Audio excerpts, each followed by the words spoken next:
What's going on, guys? The Comics Kid 2099 here. I want to talk to you about the second arc in Joss Whedon and John Cassaday's Astonishing X-Men series. This arc was titled Dangerous, and it is issues 7 through 12 of their series. I want to talk first about something that I didn't get to cover in my review of the previous arc last week, and that is that these two guys, I want to say mainly it was Whedon, but Cassaday probably had a hand in it too.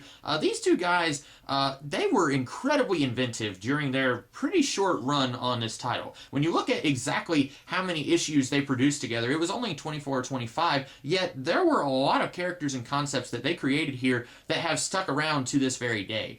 Characters that are in this arc, for example, you have Armor, you have Danger, you have Agent Brand, you have Ord in the Break World, which out of everything that they introduced in this run, those are probably the least used outside of this run, although Kieran Gillen used Ord in the Break World, or he didn't use Ord, I don't think, but he used characters from the Break World, and in my opinion, that story was even better than both of the stories involving the Break World stuff in this run. But we get to see a whole lot of characters and concepts here that these guys created that have stuck around for a while, and you don't see that often enough in comics, I don't feel like. And I would say part of that is these creators are afraid that if they introduce a brand new character in the comics, then they're going to get screwed over by this company or corporation, or however you want to look at it, just like creators in the past.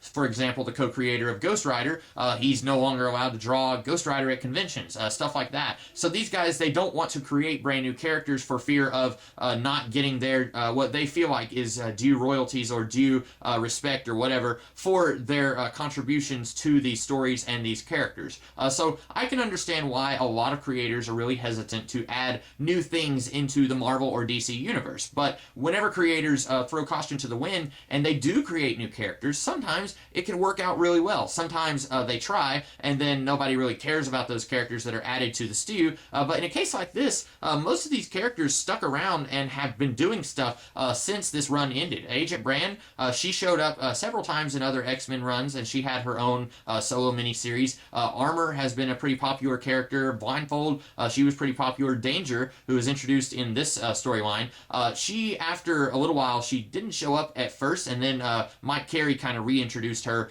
into the X-Men world, and in a way that kind of sort of made sense. And so I feel like that's something that needs to be talked about, something that I really wasn't thinking about when I was talking about the Cure storyline from last week. But this storyline, when you ignore the fact that these two guys were really creative in adding a lot of new and interesting characters into the world of the X-Men, when you ignore that, this storyline is really weird and kind of clunky. I say clunky because the big reveal here is that Professor Xavier upgraded the Danger Room, which was the training area for the X-Men, upgraded it with technology that pretty quickly after he upgraded it, he found out that the technology was actually sentient and alive. And he made a choice not to tell anyone and not to free the Danger Room, to leave it basically as his slave to train mutants and protect mutant kind and protect the world. That was his idea, his choice, I guess you could say. And this came out right at the time where almost simultaneously there was a miniseries called Deadly Genesis. It actually might have been,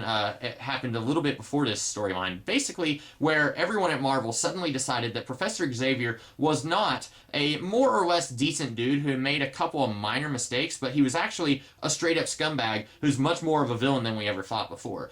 Before this storyline in Deadly Genesis, I want to say the biggest mistake that Professor Xavier ever made was having the Xavier Protocols, which basically was a detailed description of how to defeat each and every one of the X-Men. And then those protocols became public knowledge, and a lot of the X-Men were kind of not okay with that. I want to say that was like the worst thing that he ever did. And that's something that's just pragmatic. If you have a student like Jean Grey who goes insane and destroys an entire planet, it makes sense that you would create a plan in case any of your other students go insane. That makes sense. But here, we find out that he willingly enslaved a sentient being to train his mutants so that basically he could have his own personal army to protect mutant kind and save the world if need be. And you could say that his end game, the end in his mind justified the means. And I want to say this is not a good period for Professor Xavier. This was not a good story for him. Deadly Genesis, another one that's really not a good story for him. It makes him much more of a scumbag than he was before. And I've always kind of liked the duality of Professor Xavier, where he acts one way around his students and then acts another way around the teachers and his closer friends. I've always kind of liked Professor X, but these stories do not paint him in a good light. And I don't really understand where this came from, where all of a sudden Ed Brubaker and Joss Whedon almost simultaneously are wanting to make Professor Xavier into more of a villain than he was before. I really don't get where that came from or why they wanted to do that.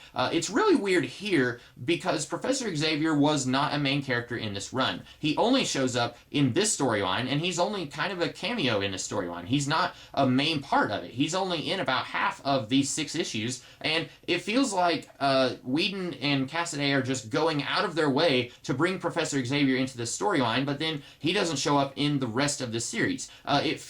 This whole storyline feels very out of place because the whole thing revolves around Professor Xavier made this really huge sin, and now the sins of the father are impacting his children, so to speak, the X-Men. And that's something that could have worked if Professor Xavier was a featured character in this series. Or it could have worked in another series if Professor X was a featured character in one of those series. But Professor Xavier had just been written out of the X-Men titles right before Astonishing X-Men started. At the very end of New X-Men by Grant Morrison, Professor X was talking about how he's going to leave the school and he's not going to be hanging around anymore. And so this storyline, the idea of showing that Professor X has a few skeletons in his closet, it doesn't work nearly as well when Professor X has just been written out of the series. And it feels really awkward that this story wants to use Professor X, and so it kind of goes out of its way to bring Professor X into this story, only to throw him out of this series as soon as you use him in that story. It doesn't really feel so much like this is an Astonishing X-Men story. It feels more like it's a Professor X story where he's only in 3 of the 6 issues. In fact, if you read this storyline,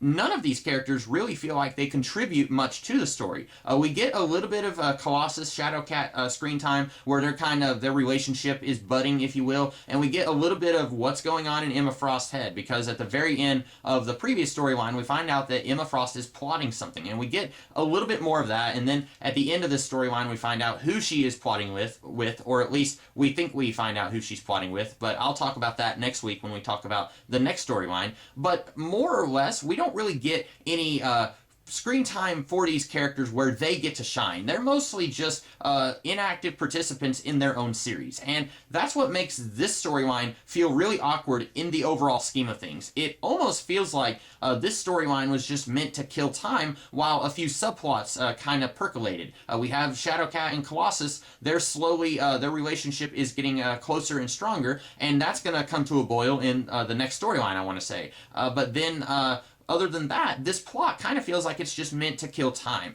And it's a shame because Danger being an active, sentient AI, that's an interesting concept that a lot of other writers actually did stuff with, whereas Whedon and Cassaday were kind of just setting it up. They're kind of setting up the joke, and they're allowing other writers to kind of pay off the punchline. And other writers use that character to great effect, in my opinion. But here, it feels really weird when you're looking at this entire series as one giant storyline.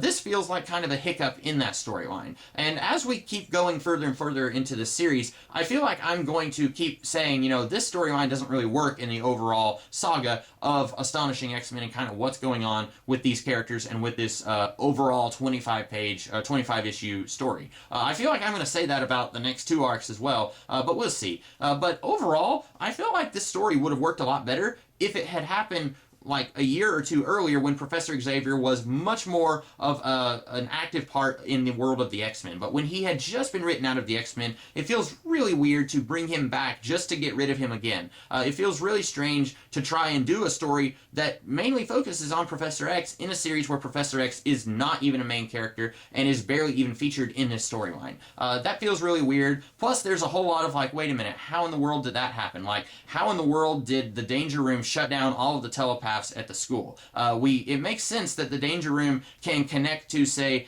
anything mechanical in the school, like the X-Jet or the telephone lines or the computer network or anything like that, it makes sense that the Danger Room can control all of those things, but then it does not make sense how it's somehow magically able to shut down all of the telepaths in the school. And then when she goes to Genosha to try and kill Professor Xavier, Xavier is telling her that he has a friend who created an electromagnetic pulse that kind of eliminated all things mechanical on the island. And then, not too long after that, Danger is able to resurrect this Sentinel that was hanging out in the ocean near Genosha. I thought there was an electromagnetic pulse that would have eliminated that thing and made it impossible for her to control.